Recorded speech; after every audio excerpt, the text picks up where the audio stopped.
So it's April 21st, and that's me, Craig Master. I'm at Kelowna Library. And I just, I'm putting some pieces together. I've kind of known for a while. I didn't know how nasty this girl that I was dating was. But Crystal Ruby Manuel she was placed in front of me when I was walking home from the House of the Caribbean. Clarence Taylor. Kind of a wolf in sheep's clothing for quite some time. With his buddy Eli Brown. But anyway, this girl's placed in front of me. She's drinking vodka. Not too much, just enough to probably loosen the edge. She doesn't drink that much, or so she says. She lies a lot. But we ended up making love, fucking. It was fucking. But we'd known each other for quite some time. And she'd been manipulated by a few people before. Said, man, she's been raped a lot of times. She said she's kind of one of those people that goes out and catches creeps, creep catchers. I know there's a girl that works at Metro Church with Alberta plates, driving an old Dodge from Alberta. Really strong German accent. Probably access to some veterinary hormones and stuff like that. But I don't know. Good friends of Crystal's. I think she's a great girl. No, we kind of connected. She was hired to get me out of the city, basically. And then we actually kind of connected for a little bit. It was kind of cool. It was good. It was wild, actually. And it surprised both of us. Because we're from two different kind of cuts of the cloth. She'd been through a lot more trauma than me, but whatever. Katrina Derby, I've read some of my stuff. A lot of people have read some of my stuff that I wrote when I was in jail on LSD. And some of it was pretty morbid stuff. Like, I had a very terrible trip. And some of it was controversial. And if all you do is read it, it would probably sound like there's some pretty sinister, sick shit in it. Almost a menace to society, like maybe a psychopath or a sociopath. Whatever. I've also let other people use my computer, and I've also downloaded illegal software for like just about 20 years, 25 years. So I don't really know what's in the background or what my cookies are, if it makes me look like a pedophile or whatever kind of shit, because there's maybe, who knows what's on your stuff when you start bootlegging software. If you steal software, they're going to probably get you some way, shape, or form. Anyway, so Crystal and I dated for a while. But then on one of the first nights we're walking down along waterscapes, I find this like black dick extender. You put it on your dick. It's hollow on the inside. Make your dick bigger. Pretty much right in front of this guy named Franz, steroid dealer guy that, one of the first guys ever pointed a gun. The first time I was in his house, I turned around and looked, and he's got a fucking gun pointed at me. I'm like, what the fuck, motherfucker? That's just a rub of the wrong way, in my opinion. Not like I'm scared of looking at a gun, but it's just fucking different kind of greeting style. And then I've seen him a couple times after that. His connection with Coco Chanel or Tamara Pender and Craig Hansen and maybe a wizard or two. Now, the wizard liked to watch some really interesting porn, like these fucking she-male dudes. And he did it in VR. I've seen it. It was really disturbing stuff.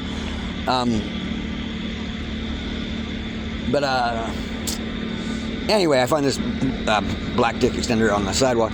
This Crystal and she's happy to take me to a park. She wants to suck my dick in a park, public park. Now, she did this quite a few times, and was going for a walk. We lived in shelters, we were homeless and stuff like that. And she mentioned several times, we only get paid if we're having sex, or whatever, if I'm sucking your dick. And I know it was a Roblox game, and I think they use Steam cards, because I've been buying the Steam cards for a long time. I've been on one of these targets for these people for a long, long, long time. Anyway, we'd fuck in the beach, and she'd in the tent or whatever in the park and stuff like that. And then there's sometimes when we got into it, we were actually making love. We were almost maybe private. But a lot of her stuff was scripted. You could tell it. Like, it was like, just the weirdest things. Like when we're in the tent, ow, get off me, what are you doing? Or like shit like that. And it's like, she'd drop a phone on her fucking head and say like, ow, ow, ow. Like, it would sound fucking terrible. Like, tents are not that private if you're in a fucking public park. And the shit that would come out of her mouth, the loud stuff would come out of her mouth. It was like, it sounded like I'm beating her or fucking raping her or something like that. It was just these fucking one-liners that were just like, holy shit, girl. Like, fucking, we're lucky I don't get fucking knocked over in this fucking tent. Like, it's kind of shit you shouldn't be fucking, watch how you speak or change how you speak. Anyway, she do this intentionally all the time. Just like these really derogatory comments. And then, I went to Calgary and we came back and it was pretty cool. And I think there's some family involvement there, some maybe cameras. So I was jacking off one time. The phone rings right away. She was fucking jacking off. She was in my spank bank or whatever. She did give kind of like mediocre head. Anyway, then we go to Hotel Z and got a hotel room first time. Now these lesbians, I think they run this space because they copied like pretty much my model for youth outreach and youth homelessness, and they're right connected to the House of the Caribbean, so it all kind of makes sense. It's in that neck of the woods. They book some rooms above us, like directly above us. We go from an empty hotel room, we get one floor on the first floor, and then the whole fucking place is filled on the top floor, and all these vehicles come in. They're all locals, I'm pretty sure. And you hear drill sound. They got some cameras going in there. I go for like an hour-long walk, and to get Crystal some food and some weed. We had a ball of cocaine that night, I think. And I get back, she's still in the shower. And then she's like, I'm like, here's your food and stuff. She's like, hey, get out, get on the... she's like, get on the bed. I'm like, laying on the bed. It's fucking cold in there. She got the air conditioning turned on. She's like, fuck, get on, sit on top. She's like, wants me to sit on top. She's my dick's in the pot, like, so my dick's out because she knew the fucking cameras were upstairs. They groomed her actually. So while I was gone, she shoved a bleach-soaked sponge up her cunt to induce vaginal bleeding. So we're laying on the bed. My coke chunk dick is sitting there and small as fuck. And she puts on an Ellen DeGeneres this video. It's like the turtle head pulling in. She's like, oh, look at the little angry turtle. And then she puts on this thing about like an Old Spice commercial about this little boy about doing an Old Spice commercial. And he's like, and then the man comes on. He's like, you want a real man? And she's like telling me all this stuff. Like, I'm not a real man, blah, blah, blah, blah. And she's making these like fucking pretty disgusting jokes. Like very derogatory, insulting. She's like, thinks she's like smart and I'm not catching on. And then the only thing, again, in the hotel, I started asking about this. What have my dad got to do with this? Like, what's going on here? Who's involved in this? And, she's pretty close with my ex-wife, it sounds like. Anyway, the only thing she really said after I started asking questions was like, ow, no, stop, it hurts. That's the only thing, and she said it loud. Like, I actually had to call the cops on her because I'm like, fuck, this bitch is going fucking crazy. And she's saying it loud enough that the whole fucking hotel can hear. And I'm like, I'm not even on the bed. The only thing she was bitching about was the lights and the TV. Anyway, a cop comes and he's like, I'm like, hey, I'm just gonna let you know, like, I'm not fucking raping this bitch. I haven't touched her. Like, she's fucking going through a mental breakdown. I don't know if I should call the ambulance or fucking what. Put out like a Section 11 or some fucking thing like that, according to Officer Gill. That answered the phone one time. I've never done that because she's just fucking too crazy. There's really not much that can help her. Anyway, this goes on and on and on. Now, towards the end of our relationship, after we move into a different place, and she got me kicked out of every fucking place. But at least at turning points, people saw the violence towards her. And then a couple days ago, there was, a girl came up and knocked the shit out of her because this fucking bitch is like fucking hitting me nonstop. And she's been violent to me so many fucking times, like it's crazy. I tried to get out of the tent, and she fucking won't. She like kicks me, fucking grabs me by the like nuts, balls. Fuck, she's a mean fucking bitch. She's pulled me down the street by my cock, and I'm trying to walk away because I'm like, I don't want to fight with the fucking girl. Now anyway. Recent events here, we go to Dr. Baldwin because I'm going through some shit. They're starting to give me some anxiety here and some stress. I had my kids abducted, and I'm telling Crystal what's going on and what she's saying, and the stuff's driving me nuts. And then Crystal, Ruby, Manuel, or Shane, whatever you want to call it, completely lies, absolutely denies everything that I'm fucking saying. I'm like, holy fuck, bitch! I go, what? She wanted to come in here, but she does that. It's called gaslighting. Like, she does that to me all the time. She's like, no, I didn't say that. Right after she says it, it's like to try and make you insecure, if I can doubt yourself, or whatever, question your sanity. So then I get admitted because whatever. And then I get falsely diagnosed with bipolar schizoaffective disorder or some flipping thing like that. I'm not really sure. But, it was really interesting. When I first got there, this was the thing. So we're sitting in this little private room, and then first we're in the triage. And this girl, older lady, walks up, 70 to 80, maybe something like that. Maybe 60 to 80. Short hair. And kind of a smug, confident look. She's reading a book, and she does a little few taps and kind of winks at Crystal, and is like, her name's Barbara. Now, why do I know this? Because the emergency room's sitting there. It's not very busy. And it's Barbara. It must be VIP or some fucking thing like that, because she just gets whisked right. She doesn't even get a bracelet. She doesn't go even up to that spot. She just gets right into the back. I don't know what she had in her purse, what was going on.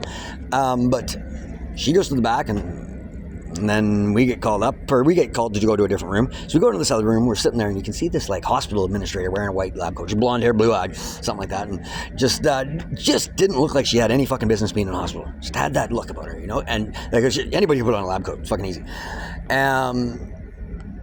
Anyway, from there, I think that's when I get yanked upstairs, and 2 shots in my ass. Now, I'm not fighting, I'm not screaming, I'm not violent, I'm not nothing. 2 fucking pretty deep needles in my ass. Now, what was in this? Probably testosterone, maybe some other fucking shit, testosterone blockers, all kinds of fucking shit. Maybe some chemicals, like a nasty fucking cocktail to sterilize me, or fucking maybe invoke some type of transgender mutation against my will.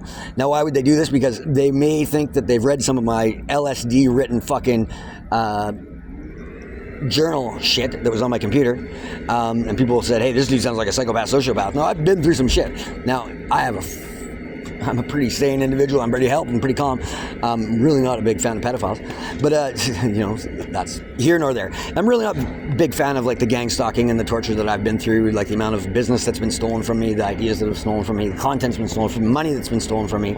I'm not really that happy about being framed as a fucking pedophile all the time. I don't know how they do it, but you can do it with AI and all that kind of shit. And Crystal's a very young looking 40-year-old, and so when you catch the mamas from mamas people, I know some of them that have the AI and they get their kids involved in it. They like edit the images and they make it look like she's a 16-year-old or fucking whatever the hell.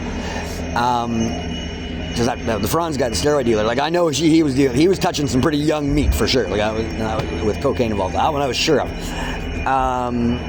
Anyway, after I get out of the hospital, my nuts feel like they're fucking the size of they shrunk up to like a ping pong ball. My dick's fucking shrunk, and Crystal's just fucking happy. She's like, you don't even have a dick, you got a pussy, blah blah blah. She's like, she's like, yes, I got you. And we've never touched each other since then. Now she says she doesn't cheat on me, but her fucking every time she walks in the tent, it's like it's getting windier in there. Like her fucking ass is like, it looks like beer cans are literally being shoved up in or something. Like I don't know what.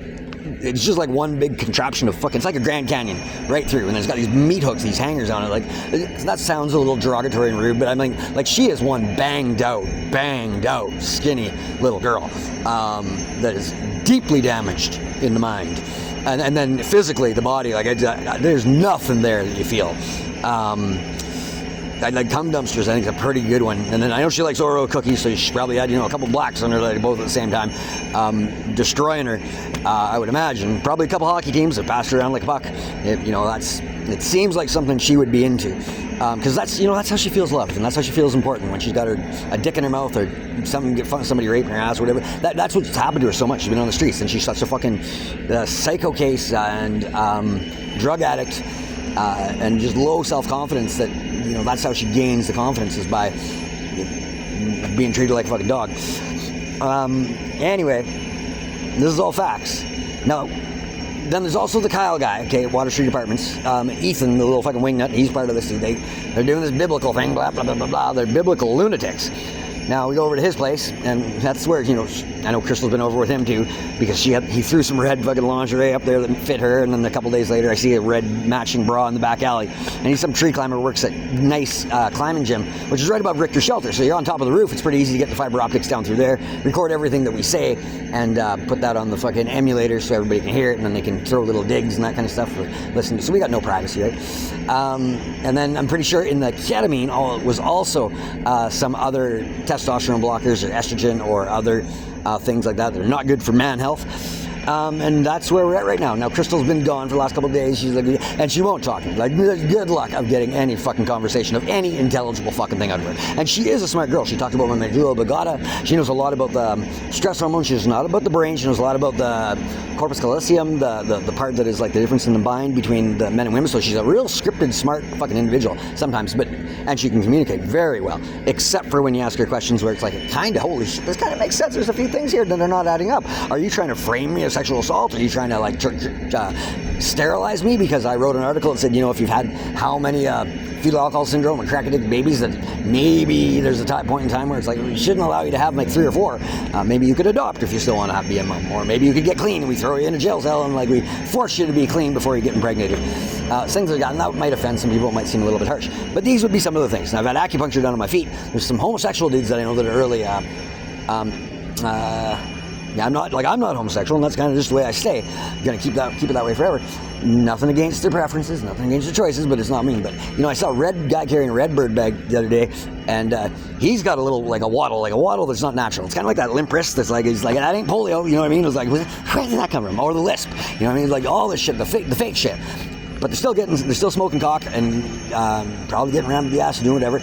A lot like, David Smythe, the fucking, the rapist, the phone therapist, Irish phone therapist, that could probably order hormones and any kinds of shit, along with the veterinary shit out of Alberta, or the steroid dealers in fucking Kelowna, and then whatever, other chemicals they put in me in the hospital through the German Nazi sterilization program. If you read about it, it's kind of one of those things. It has a history. It's been done to the First Nations people throughout North America, and then the Nazis run a big campaign with it, and that's what's been done to me. Now, Crystal and I haven't really been talking that much lately. She's still sweet and cute, and whatever. It's because she's made some choices. And now her choices are, I think she's aiming for death. She's kind of mentioned she's aiming for death. And then she knows that, like, I'm probably suicidal too. If they've, like, taken my ability to have sex away. They know that because they read my journal. I'd pretty much be one of those things I'll kill myself over. And then, if they reduce that, one of those pleasures in my life, I'm supposed to be able to control my desires. Well, what about, fuck that. I can do this if I want. But it's been a big play. Now, so Jack at the House of the Caribbean, there's been, like, Jasmine over there out in the west side is another one that was a mercy fuck, took me home because I've been getting laid. And then there's another lady, I think Diana was her name, there's another mercy fuck one. It's been kind of an incessant thing. They're all being recorded, they're all being put on this Roblox game system so they can get paid. And it's maybe some way, because people watch porn and they watch the fucking fuckery, they get points, it's gamified. And that's maybe some way that they're contributing to, like, Mamas for Mamas or some child support that I'm supposed to somehow be, my kids were abducted, okay? You don't usually pay fucking kidnappers or hostage takers. Governments don't usually do it. And there's like, no, we'll figure this shit out. My kids were abducted. Now my wife could be sitting in the best restaurant in, like, room 592 or 952 or something like that. I don't know. It could be happening. Not really even not sure. But the shit she'd done to me and stuff was put through me. Like, I'm talking about my ex-wife.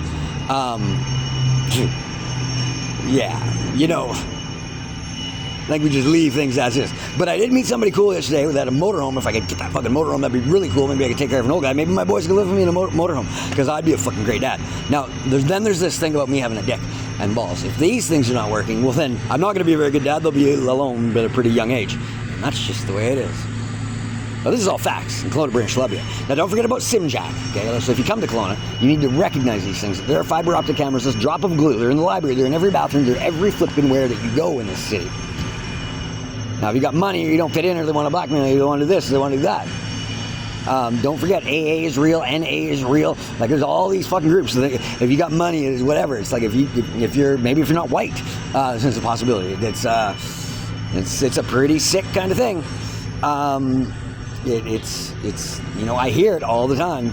I hear the Jamaicans are racist against the Indian people for they own all the farms, and then all the white girls that go to the Jamaican bar should pretty much be able to charge every one of those Jamaican dudes that they go home with for rape, because they fucking leave them fucking just wasted, fucking drunk out of their mind, and so totally not within any mindset of consent. So that should pretty much just be a rape sticker. You may as well call it the rape club to reggae, and then the guns and the steroids and shit like that. It's like, I'm not really that concerned about that, but you can put a few things together, and I'm pretty fucking innocent. Like, I have everything, pretty much. I don't fucking do too fucking much to fucking hurt anybody. But, I have heard from, like, a 1%er. I seen a picture of a dude that apparently raped 4-year-olds. Now, Crystal, I think, got raped when she was 4 years old.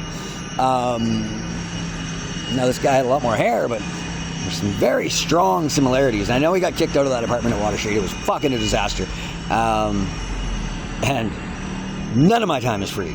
Zero. None of my disrespect is free. Like, every fucking thing that I do is not fucking free.